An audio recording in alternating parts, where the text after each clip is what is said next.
I'm Aaron Berg. I'm Andrew Davidsburg. And we have a show called Badass Jews here on the Wits Network. You're going to love it. It is about Jews that have been spies, about Jews that have been hitmen, about Jews that have been all-around badass Jews.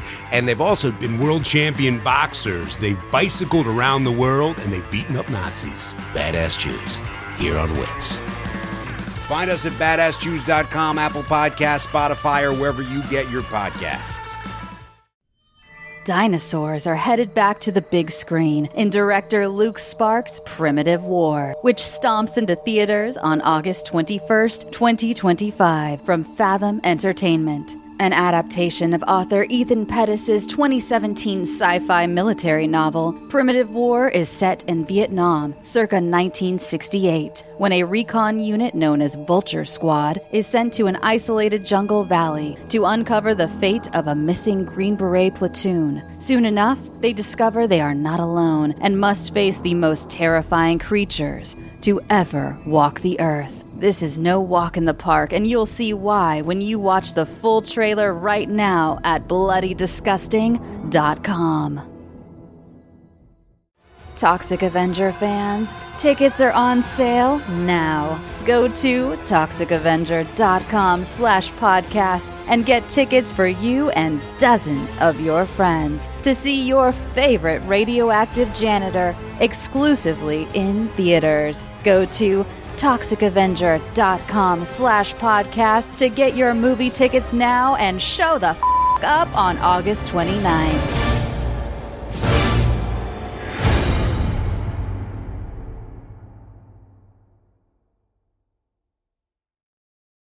Have you ever heard the tale of a killer hiding in the backseat of a victim's car? Have you ever seen the supposed sightings of Mothman, the Loch Ness Monster, or Bigfoot? Have you ever repeated the name of Bloody Mary in the mirror? Simply search Urban Legends in your podcast provider and join me as I peel back the veil of folklore, exploring the tales that live amongst us, disguised as history. First, hear the tales retold as short stories before delving into the history of the legend, dissecting its cultural significance, factuality, and origins.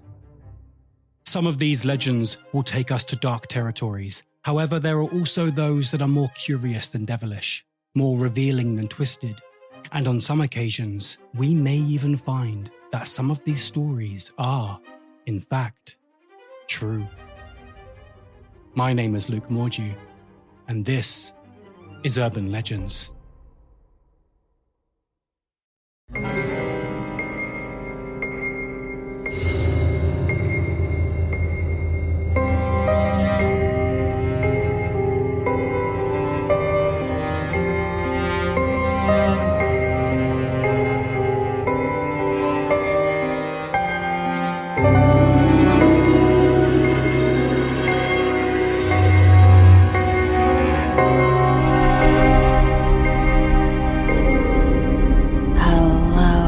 Welcome to Scare You to Sleep. I'm your host, Shelby Novak, and I'm here to tell you 3 bedtime stories. That's right, this week I have 3 tales of terror for you. I couldn't decide who would go first, so let's just go from shortest to longest. First up being from author Javier Rivero, aka The Undying. You may remember his very scary tale. My brother's sleep journal explains his disappearance. I wish I'd never read it. From another episode. Tonight he has for us, I work night shift at an airport. Something is following me through the terminal.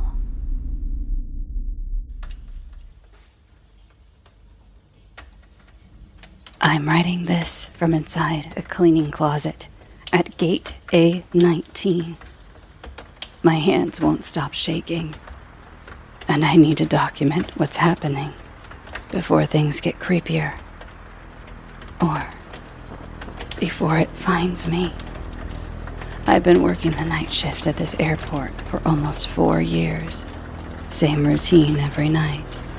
Clean the food court, sanitize the restrooms, mop the terminals, in and out by 2 a.m., home by 3. Simple. Tonight should have been no different. Andre called in sick again, 3rd time this month. So I had to handle the entire back kitchen alone. The grease trap had been leaking for God knows how long. And the smell. Christ. It was like something had crawled in there and died. It took me an extra 2, or was it 3, hours to get it cleaned properly. By the time I finished, it was already 4 a.m. The airport felt different at this hour. Quieter, emptier. Like the building itself was holding its breath. I've worked plenty of late nights, but this was the first time the silence felt wrong. I started my usual route to the employee exit near gate B12. That's when I realized something was off. The hallway seemed longer than usual. Not dramatically, just enough to make me second-guess myself. Maybe the exhaustion was getting to me. Double shifts will do that. But then I reached where the exit should be. And there was nothing. Just another corridor stretching into darkness.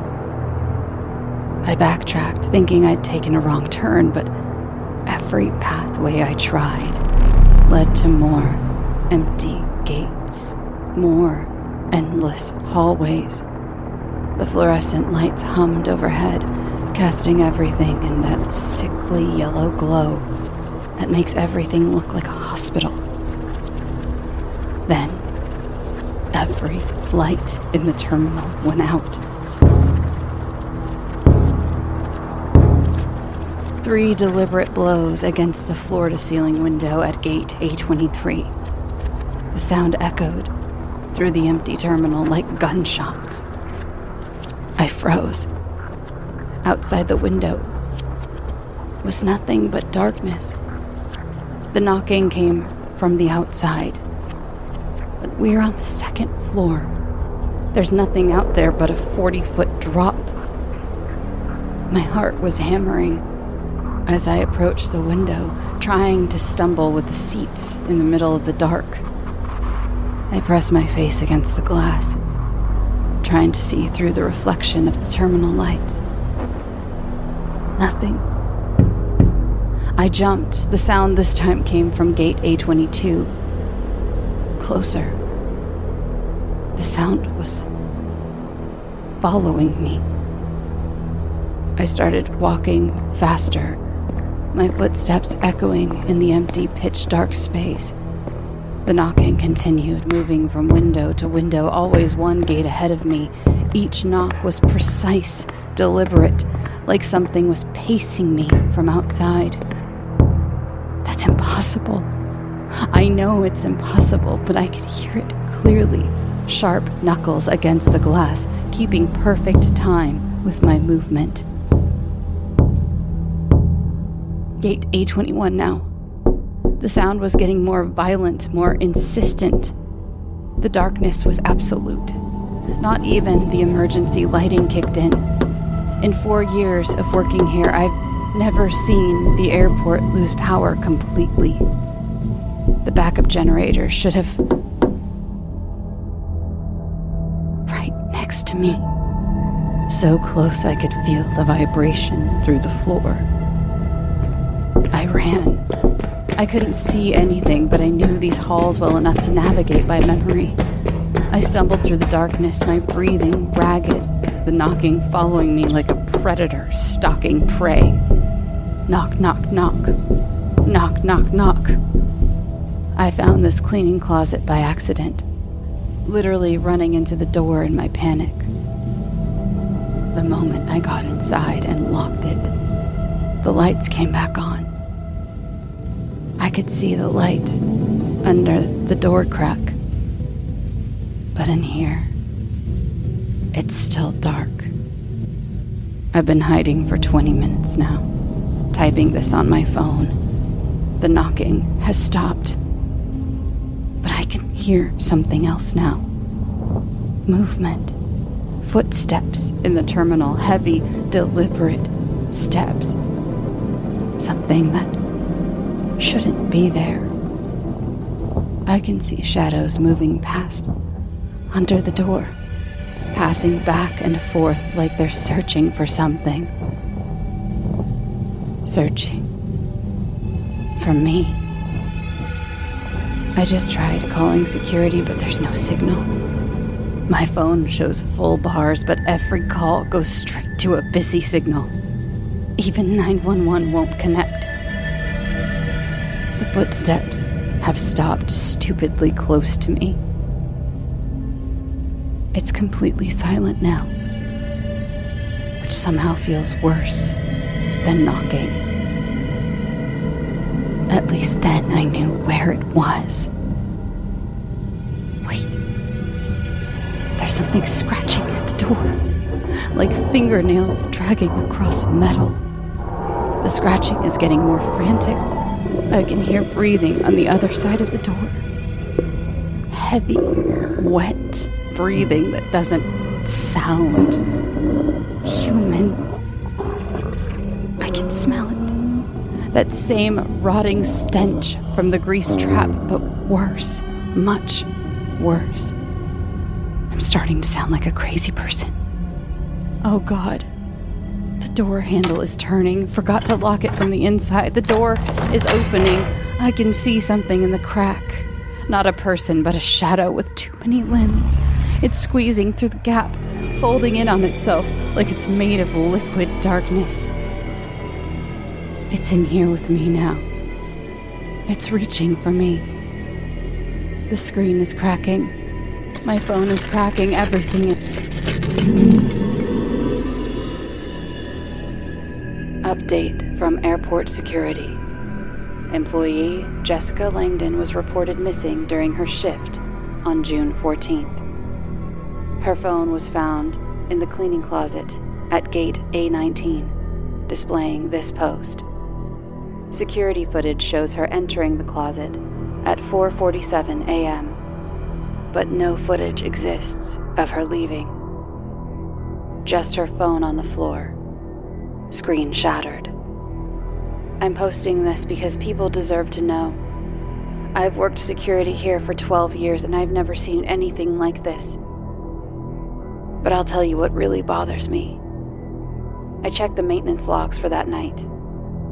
The grease trap in the back kitchen was cleaned 2 weeks ago. It was spotless. There was nothing there that should have smelled like death.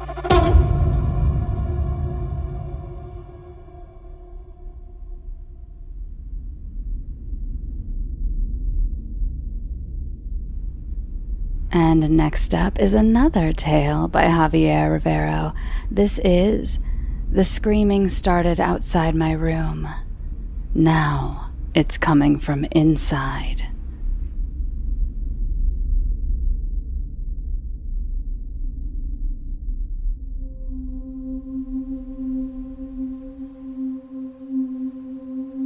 It started late at night. I can clearly remember. Pam was already drifting off as we talked about how loud the music was at the concert we'd been to.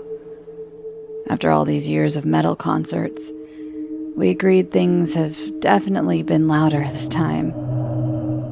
Hell, we were even discussing getting earplugs for the next one. The Airbnb we'd picked for the night was close to the venue, but in a pretty sketchy area. One of those old buildings with long hallways and thin walls where you can hear everything your neighbors are doing. We were lying in bed, and just when I thought we'd talked ourselves to sleep after all that random rambling, the first scream came. I was almost asleep when I heard it. The high-pitched cry was distant but clear enough that it jerked me awake. It sounded like someone sobbing while they screamed, like pure desperation mixed with terror. It seemed to be coming from somewhere outside the building, Maybe from the street below. But it was hard to tell with these old walls and the way sound carried through the hallways. "What was that?" I asked, hoping Pam was still awake. She mumbled, rolling over to face me. "Did you hear that?" She was quiet for a moment, listening. "Sounded like, 'Help me, please,' maybe?" My heart started beating faster. It was 2:58 a.m. according to the nightstand clock. Who the hell would be screaming for help at this hour? "That's weird, right?" I said. "I mean, yeah, but..." Pam shrugged, though I could see she was more awake now. "This isn't exactly the nicest neighborhood. There's probably homeless people around, who knows?" That made sense. The area around the venue wasn't terrible, but it wasn't great either. Lots of dive bars, some sketchy motels, the kind of place where you might expect to hear someone having a rough night. Still, something about the voice bothered me. It sounded so desperate. We lay there in silence for a few minutes. I was starting to think maybe it was just a one-off thing when it happened again. This time, it was definitely closer. Not from the street, but from somewhere inside the building. Maybe the floor below us or down the hallway. The sound seemed to bounce off the walls in a way that made it hard to pinpoint exactly where it was coming from. "Okay, what the fuck was that?" I said, sitting up in bed. "It was definitely closer this time," Pam said. I could feel her tense up beside me. "That sounded like it came from inside the building. That's messed up." My heart was really pounding now, but I tried to keep my voice steady. I didn't want to freak out Pam, and honestly, I didn't want to admit how scared I was getting. "This kind of thing happens sometimes in my neighborhood," Pam said, though her voice didn't sound as confident as her words. "You know, people having episodes or just drunk hobos." I wanted to believe her, but something felt off. The way the voice echoed, the desperation in it. It didn't sound like a normal argument or someone just being loud. It sounded like genuine terror. We both lay there listening, but everything was quiet again. Just the occasional sound of a car passing by outside, and the buildings settling around us. Old buildings make a lot of noise, I told myself.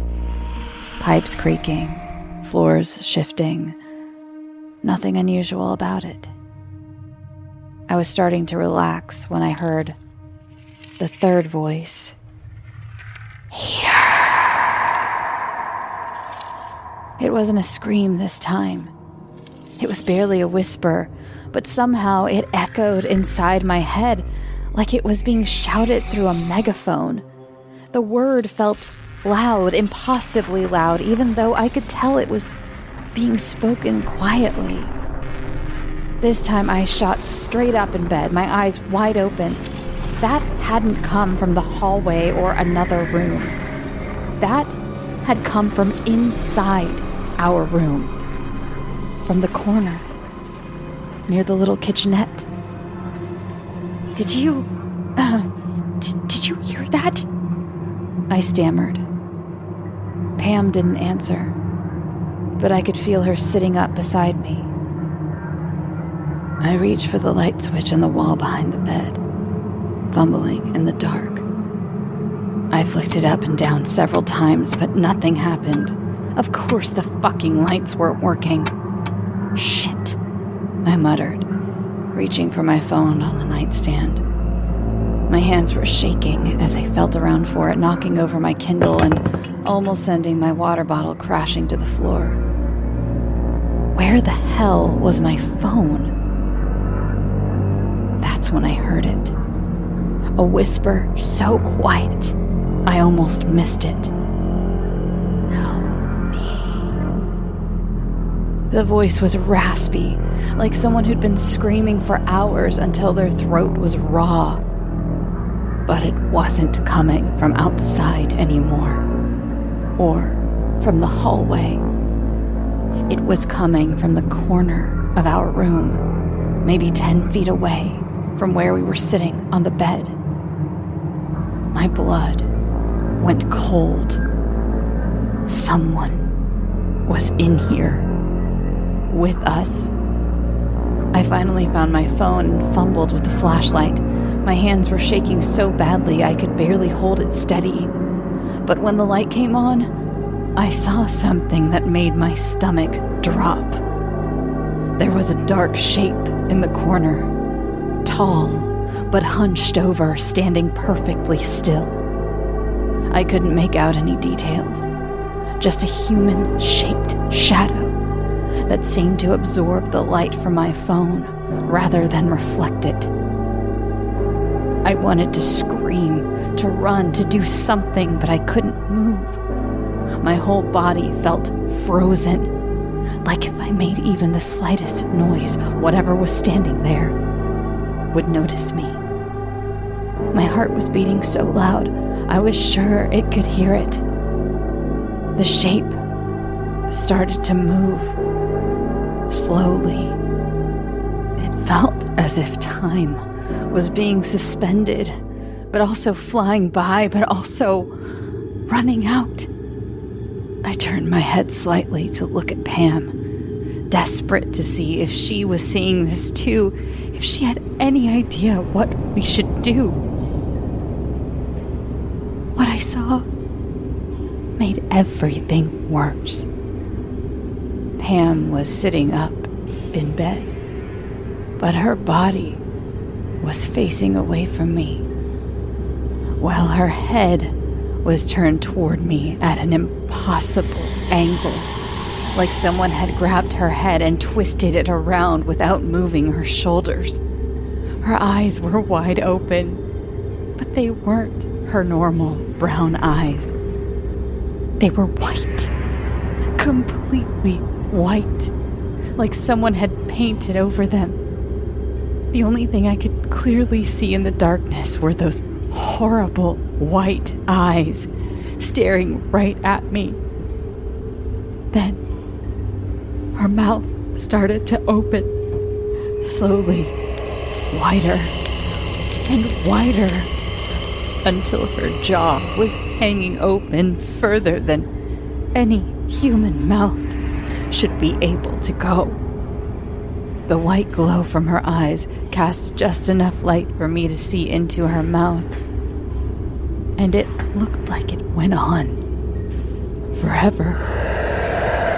Just darkness stretching back into nothing. Then everything went black.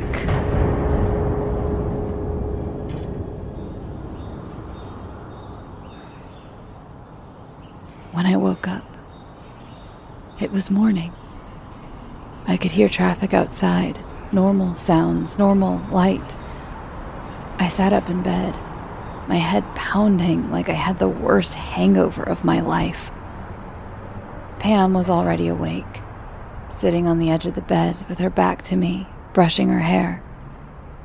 "My hair is such a mess," she said without turning around. "You were talking in your sleep all night. Bad dreams?" I guess, I said. My throat felt raw, like I'd been screaming. I had this really weird nightmare. "Must have been some nightmare," she said, still not turning around. "You kept saying, 'Help me,' over and over, but the weird thing is..." She finally turned to face me, and her eyes were completely white again. I wasn't asleep either.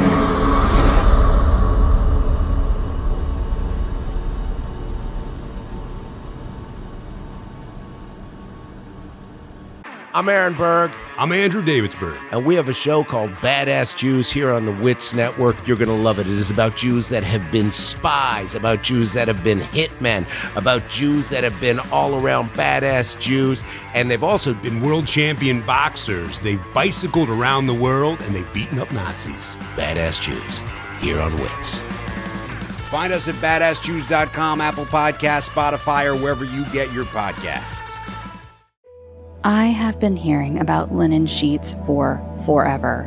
So I finally made the switch with Quince, and let me tell you, I'm obsessed. Yes, it's Shelby, and these linen sheets have elevated the look of my bedroom, and I honestly don't know why I waited for so long. I'm a hot sleeper, especially now during these warmer months, and these sheets have been a game changer. Quince's sheets are light, breathable, and soft from day one, woven from 100% European flax. It's the perfect mix of relaxed and refined, and it just gets softer with every wash. And linen isn't their only game. Quince has ultra plush duvets, quilts, pillows, and shams too, featuring other premium fabrics like organic cotton, breezy bamboo, and skin-nourishing silk. My favorite part is that Quince only works with factories that use safe, ethical, and responsible manufacturing practices and premium fabrics and finishes. Level up your bedding with Quince. You'll feel the difference right away.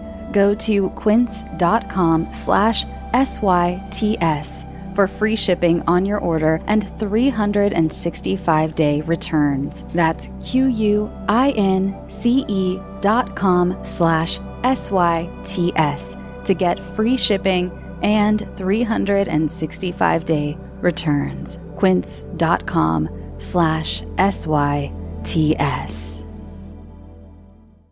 Toxic Avenger fans, tickets are on sale now. Go to toxicavenger.com/podcast and get tickets for you and dozens of your friends to see your favorite radioactive janitor exclusively in theaters. Go to toxicavenger.com/podcast to get your movie tickets now and show the up on August 29th.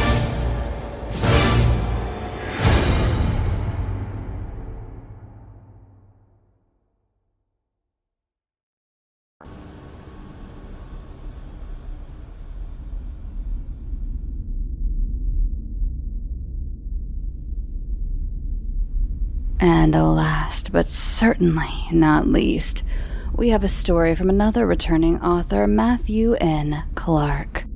This is Anaphylaxis.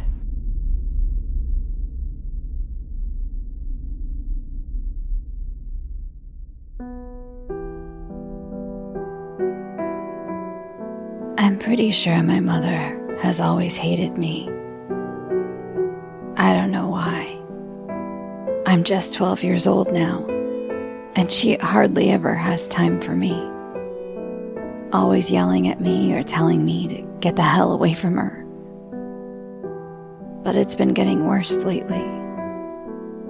Maybe she's especially upset because my dad is at the hospital after his accident, and now we're stuck in the middle of the countryside in the searing heat with my grandparents. They don't get on, always bickering. It's not their fault my mom's unemployable. I just ignored them and tried to read. You can't hang around the house all day. All you do is sit and read those horrible books. Why don't you go outside and act like a regular kid? She always says stuff like this to me, usually with a beer clutched tightly in her hand. All I was doing at that moment was reading a textbook on entomology. I had not said or done anything else that morning. I sighed. No point in arguing. So I came out to the abandoned barn. It was large, empty, and creaky, dusty, and old, full of cobwebs. I loved it. The rusted remnants of horseshoes and The moldy leather carcasses of saddles lay scattered. That's when I looked up and saw the most beautiful thing I'd ever seen. There, suspended in a beam of noonday sun, was a giant web. It glittered and twinkled like a constellation of stars. Sitting patiently at its center was a large spider. Such beauty, gigantic, chartreuse with bright blue and white speckles. Her legs were long and delicate. My eyes shone with dark wonder. Her web was positioned just within the top rung of an old wooden ladder. I walked up to the ladder and tested it by putting my weight on the bottom rung. It seemed sturdy enough. I ran back into the house, carefully avoiding my mom, and fetched a large empty jam jar. I punctured small holes in the lid with a paring knife and ran back into the barn. Before I climbed the ladder, I grabbed a nearby stick and broke it into pieces. I took a smaller piece and leant it diagonally against the side and bottom parts of the jar so that it became fixed in place within. Then I walked up the stairs. I grunted as I reached forward with the other, longer half of the stick I'd snapped and carefully nudged the spider. She fell into my jar with a soft ding. I closed the lid carefully. It was so easy. It was almost like she wanted to come with me.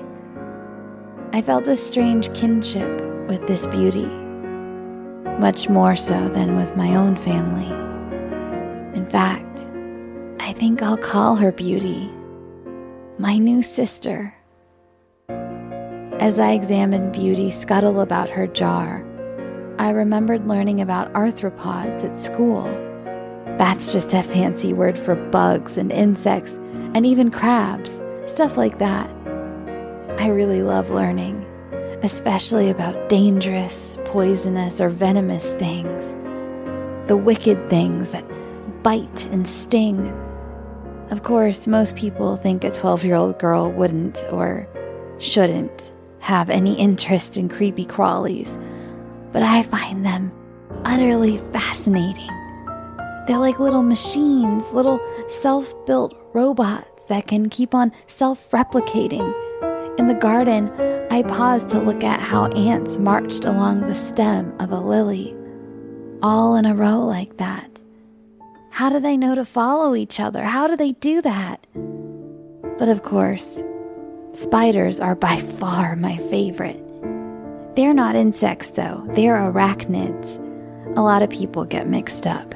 It absolutely stuns me the way spiders just know how to build their own webs.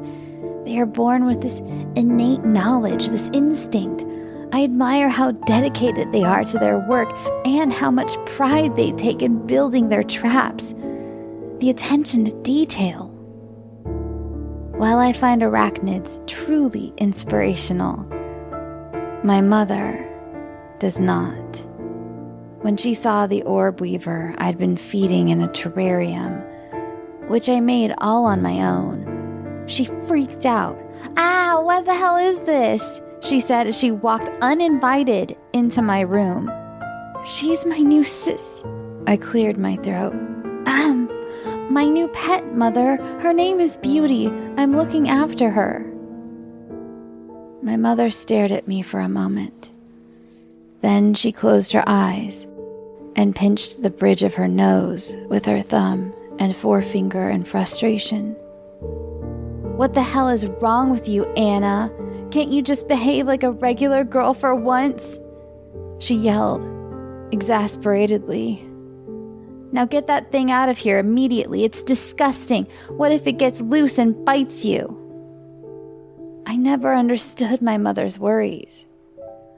"Orb weaver venom is non-toxic to humans," I said calmly, as I picked up and pointed to the arthropodological textbook I'd read 100 times.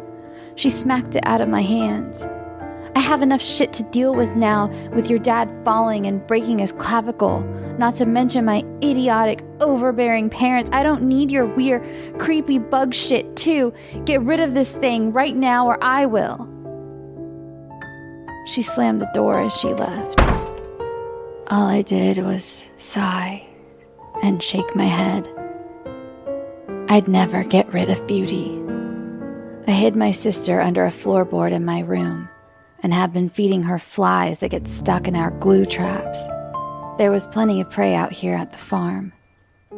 It was Sunday and my grandparents had gone to church early in the morning. My mom was hungover in bed.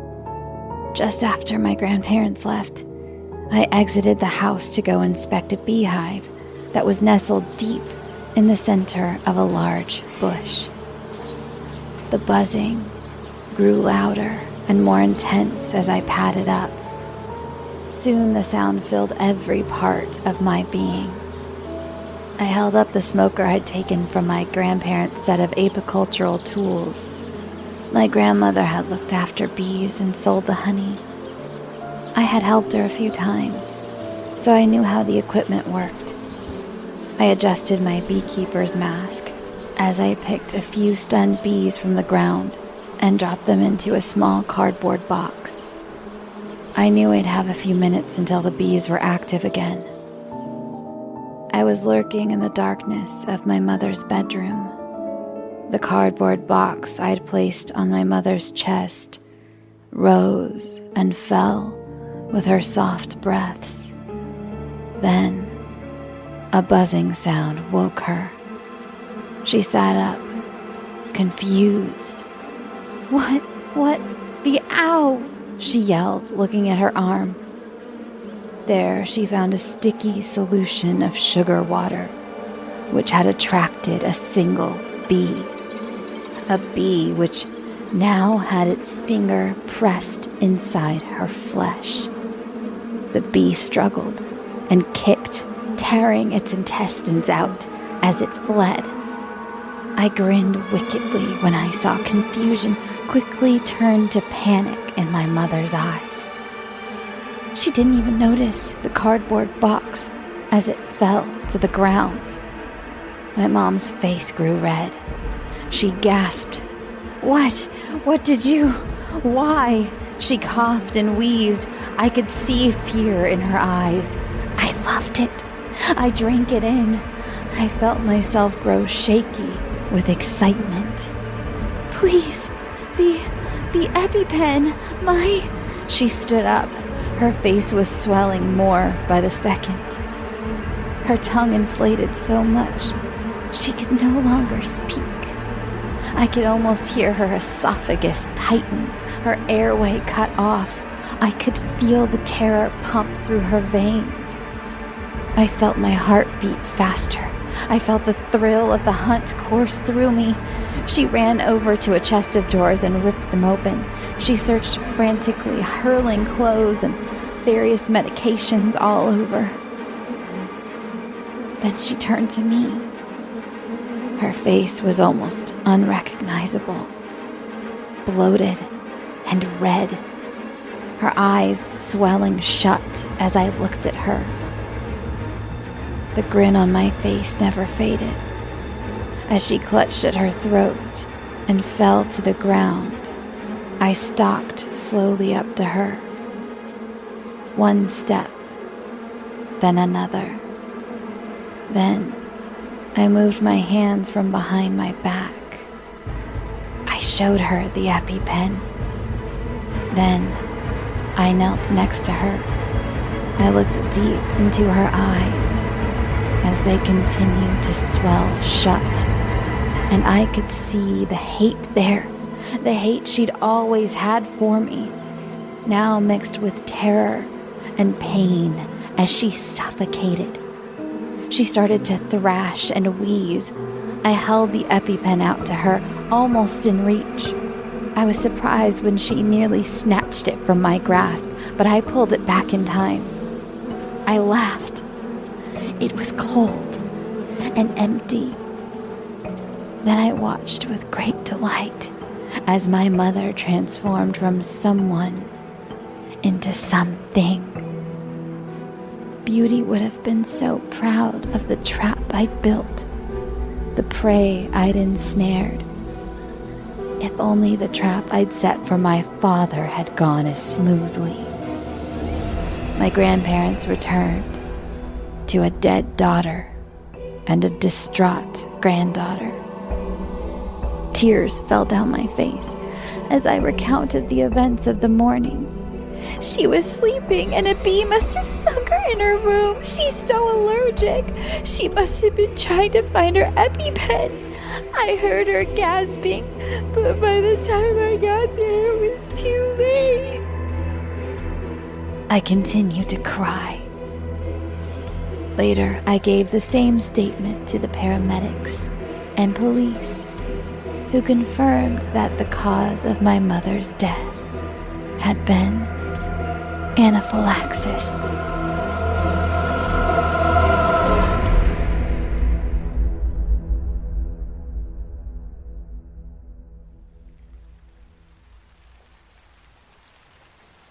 Thanks for listening, and thank you so much to my two authors tonight, Javier Rivero and Matthew N Clarke.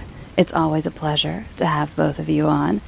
And for those of you who would like more of Scare You to Sleep, you can follow the show on social media at Scare You to Sleep.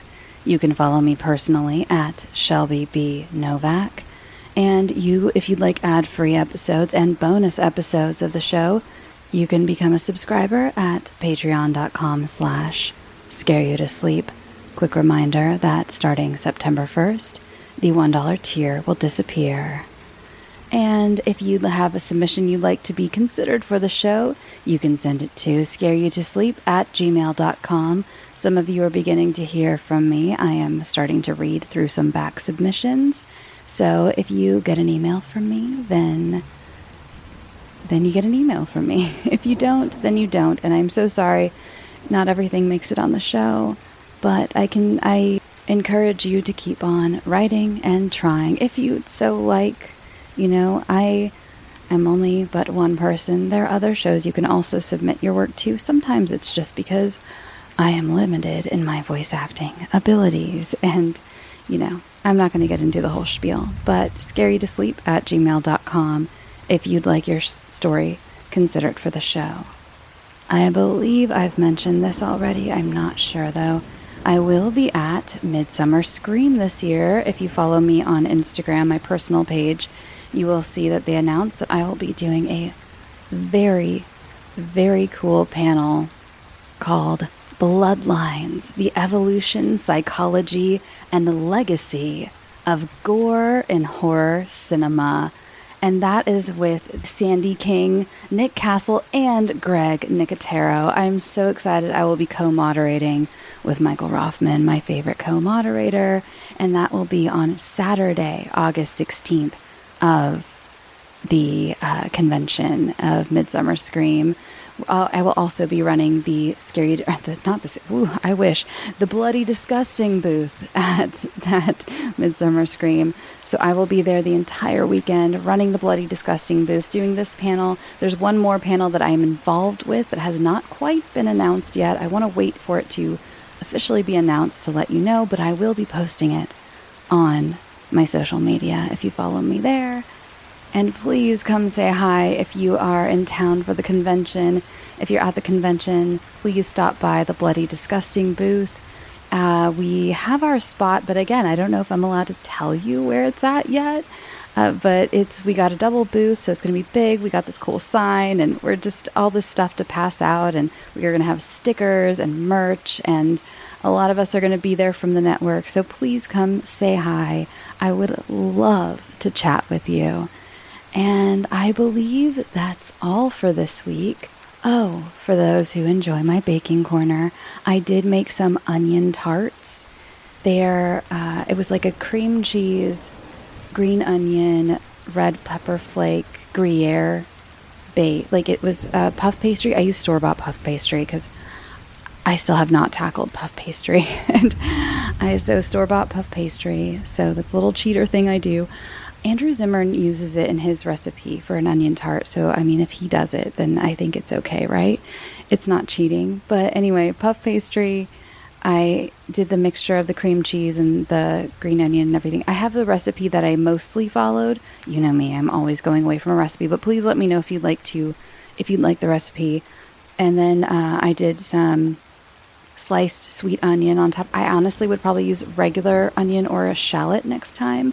The recipe calls for a big spring onion, like a big one, slivered. And also there is a balsamic honey drizzle. Oh, they were so good. It was so good. I ate all of that. Like, it makes 6. It uses 1 sheet of puff pastry. I ate all of them in 2 days. They were like too good. Too good. Perfect thing to bring to a party as well. It was out of this world and so easy. It all came together in 30 minutes and they bake for like 30 minutes. So it's, oh my God, easy peasy and delicious. Highly recommend it. Again, I will send you the recipe if you'd like it. Just DM me or email me. Email's better. DMing me is not the best way to get a hold of me, which I want to keep reiterating.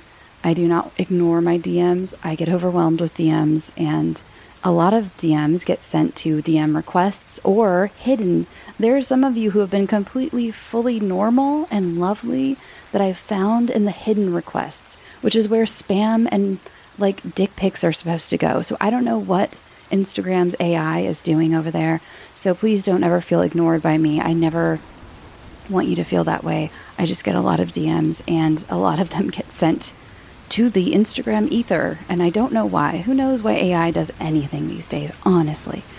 Okay, I'm going to go, and I hope you have a fantastic weekend. Make some onion tarts. Go get a watermelon. I also had a bunch of watermelon. I ate my weight in like watermelon and pineapple this weekend and had so many onion tarts. I just go do that. And I will see you next week.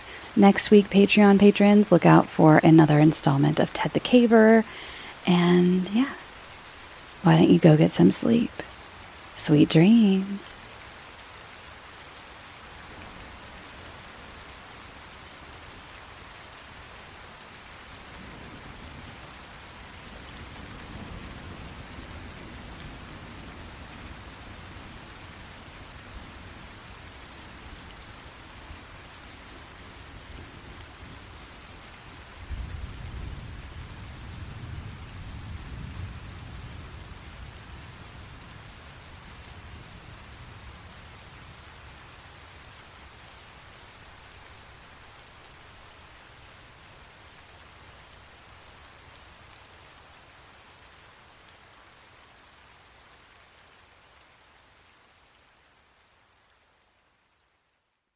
I'm Aaron Berg, I'm Andrew Davidsburg. and we have a show called Badass Jews here on the Wits Network. You're going to love it. It is about Jews that have been spies, about Jews that have been hitmen, about Jews that have been all-around badass Jews, And they've also been world champion boxers. They've bicycled around the world and they've beaten up Nazis. badass Jews here on Wits.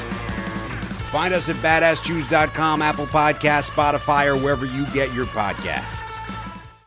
Toxic Avenger fans, tickets are on sale now. Go to toxicavenger.com/podcast and get tickets for you and dozens of your friends to see your favorite radioactive janitor exclusively in theaters. Go to toxicavenger.com/podcast to get your movie tickets now and show the up on August 29th.